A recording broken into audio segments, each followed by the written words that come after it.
आम्ही चाललो आहोत माझ्या आजीकडे, म्हणजेच आवनी परीच्या पणजी आजीकडे. आजीची तब्येत ठीक नाही म्हणून आम्ही भेटायला आलो आहोत.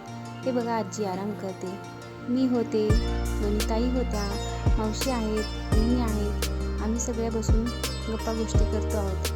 त्यानंतर जवळच असलेल्या कृष्ण मंदिरामध्ये आम्ही आलो आहोत. आज कृष्ण मंदिरामध्ये कार्यक्रम आहे आणि मी खूप दिवसानंतर कृष्ण मंदिरात आले आहे. कृष्णाचं राधेचं रूप बघून खूप छान वाटलं. खूप डेकोरेशन करतात ते, मला खूप आवडतं. आणि तिथे कार्यक्रमाचा आम्ही प्रसाद घेतला आणि नंतर आजीची भेट घेऊन आम्ही घरी यायला निघालो. पण आवनी आणि परी अजिबात येण्याच्या मूडमध्ये नव्हत्या, त्यांना खेळायचं होतं. मग नंतर आम्ही रिक्षात बसलो, मग गाडीत बसलो आणि मग घरी आलो. कसा वाटला ब्लॉग नक्की सांगा. Okay bye.